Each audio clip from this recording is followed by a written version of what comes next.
పల్నాడు జిల్లాలో వైసీపీకి మరోసారి ఎదురుదెబ్బ తగిలింది. ఎన్నికల సమయంలో అరాచకాలకు సంబంధించి ఇప్పటికే రిమాండ్ ఖైదీగా ఉండి విడుదలైన మాచర్ల మాజీ ఎమ్మెల్యే, పల్నాడు జిల్లా వైసీపీ అధ్యక్షుడు పిన్నెల్లి రామకృష్ణారెడ్డి, అతని సోదరుడు జంట హత్యల కేసులో తిరిగి జైలు పాలయ్యారు.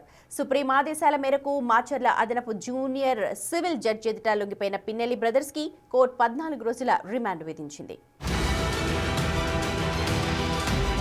జంట హత్యల కేసులో వైసీపీ మాజీ ఎమ్మెల్యే పిన్నెల్లి నిందితుల్ని నెల్లూరు జిల్లా జైలుకు తరలించారు. రామకృష్ణారెడ్డి, ఆయన సోదరుడు వెంకట్రామిరెడ్డికి మాచర్ల కోర్టు 14 రోజుల జ్యుడిషియల్ రిమాండ్ విధించింది. సుప్రీంకోర్టు ఆదేశాల మేరకు వారిద్దరూ గురువారం మాచర్ల అదనపు జూనియర్ సివిల్ జడ్జి ఎదుట లొంగిపోయారు. విచారణ అనంతరం న్యాయమూర్తి వారికి రిమాండ్ విధిస్తూ ఉత్తర్వులు జారీ చేశారు. నిందితులను నెల్లూరు జిల్లా జైలుకు తరలించారు. ఈ ఏడాది మే 24న మాచర్ల నియోజకవర్గం వెల్దుర్తి మండలం గుండ్లపాడు గ్రామంలో టీడీపీ నేతలు జవ్విశెట్టి వెంకటేశ్వరరావు, జవ్విశెట్టి కోటేశ్వరరావు హత్యకు గురయ్యారు. ఈ ఘటన రాష్ట్ర వ్యాప్తంగా సంచలనం సృష్టించింది. పోలింగ్ సమయంలో ఈవీఎం విధ్వంసం కేసులో అరెస్టైన వారిద్దరూ అప్పట్లో నెల్లూరులోనే జైలు జీవితం గడిపారు.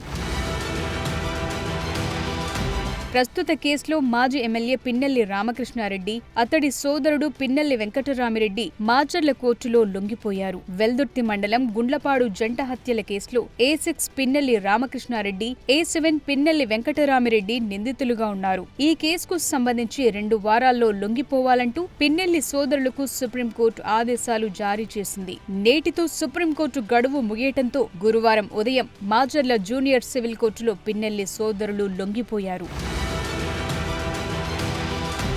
ఈ ఏడాది మే 24న పల్నాడు జిల్లా వెల్దుర్తి మండలం గుండ్లపాడుకు చెందిన అన్నదమ్ములు జవిశెట్టి వెంకటేశ్వర్లు, జవిశెట్టి కోటేశ్వరరావులు దారుణ హత్యకు గురయ్యారు. తెలంగాణలోని బంధువుల ఇంట్లో శుభకార్యానికి వెళ్లి వస్తుండగా వారు ప్రయాణిస్తున్న బైక్ ను కారుతో ఢీకొట్టి కింద పడిన ఇద్దరిని బండరాలతో కొట్టి హత్య చేసిన ఘటన సంచలనం సృష్టించింది. ఈ జంట హత్యల కేసులో మొత్తం 9 మందిని నిందితులుగా చేర్చారు. వారిలో A6 గా మాచర్ల మాజీ ఎమ్మెల్యే పిన్నెల్లి రామకృష్ణారెడ్డి, A7 గా పిన్నెల్లి రామకృష్ణారెడ్డి సోదరుడు పిన్నెల్లి వెంకటరామిరెడ్డి పేరును FIRలో నమోదు చేశారు.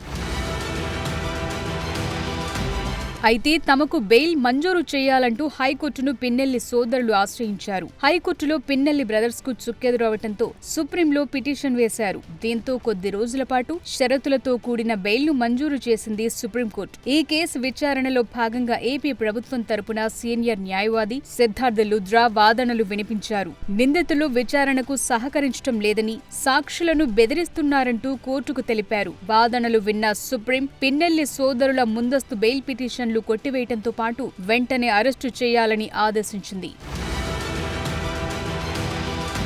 అయితే 2 వారాల పాటు సమయం ఇవ్వాలని పిన్నెల్లి తరపున న్యాయవాది కోరారు. ఈ క్రమంలో పిన్నెల్లి సోదరులు లొంగిపోయేందుకు 2 వారాల పాటు సుప్రీంకోర్టు గడువిచ్చింది. సుప్రీం ఆదేశాల మేరకు లొంగిపోయేందుకు నిర్ణయం తీసుకున్న పిన్నెల్లి సోదరులు మాచర్ల కోర్టులో సరెండర్ అయ్యారు. వారికి 14 రోజుల పాటు కోర్టు రిమాండ్ విధించింది. దాంతో వీరిని నెల్లూరు సెంట్రల్ జైలుకు తరలించారు. అసలే ముందుండి నడిపించే నాథుడు లేక పల్నాడు జిల్లాలో ఆపసోపాలు పడుతున్న వైసీపీకి పిన్నెల్లి బ్రదర్స్ అరెస్ట్ పెద్ద ఎదురుదెబ్బే అంటున్నారు.